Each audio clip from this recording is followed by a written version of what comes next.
You want to see what 50,000 volts looks like? Sounds wicked, doesn't it?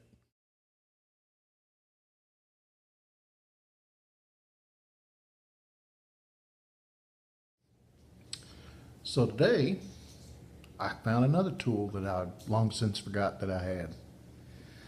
Today, most cars have electronic fuel injection, coil packs instead of plug wires and coils, no distributors. But back in the 60s and 70s, cars used to have a thing called a distributor. It would distribute the power that it generated through each and individual cylinders. Well, every so often the points would just get burned up to the point where they wouldn't break, and if they didn't break, then you didn't discharge the capacitive voltage that had built up into the coil. So sometimes you'd go out on a service call to get a stranded car that might have, it could have points burned up or a hole burned through the rotor, so any power that's being generated is going right to ground. And you would use this device, the Shur, and it will surely light you up.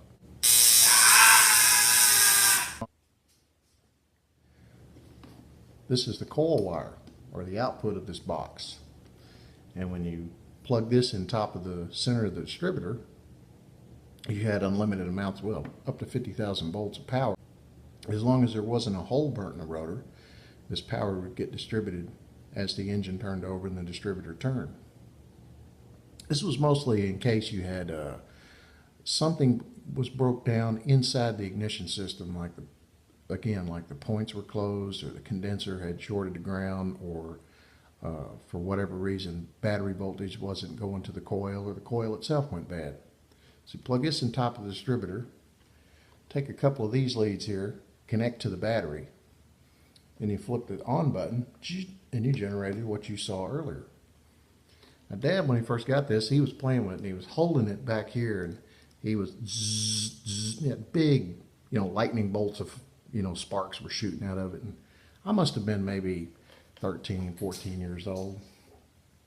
And I see him doing that, and of course, young teenager, you're fascinated with stuff like that. So I said, hey, let me try that. And he goes, sure. So he hands me the cord. He hands me this cord right here. And instead of me holding it up here, no, I grab it right here, right on the boot. Now that's rubber and it should insulate, but it's kind of thin rubber. And we're talking about no current, but 50,000 volts of pretty good static electricity. So I'm sitting here holding it, and I turned it on, and I was all over the place, dancing up and down. And of course, my dad, I think it's one of the few times I actually seen him crumple up on the floor in hysterics holding himself. And what made it worse is after it was all over and I was standing there, like aghast, like what happened? And I looked at him and I said, what did I do? It just sent him off into oblivion. But anyway, since we've been kind of on this tool kick over the last few episodes, I figured there's probably not too many of these still laying around. And given the fact that most cars these days don't have a distributor, it's a fairly useless item, unless maybe you have an old tractor, or you're restoring an old car that does have a distributor, and for whatever reason the ignition, maybe it's sitting for a while and the points are closed up, or they're stuck closed, the contacts on the points have sort of welded together. This will get you going. Pretty much any older vehicle that has a distributor, this will work. And it's a surefire, and it surely does fire things up.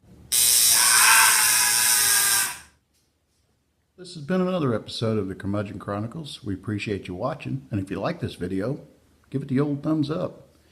And if you didn't like this video, give it the old thumbs up. Feel free to subscribe. We thank you for watching, and please tune in again.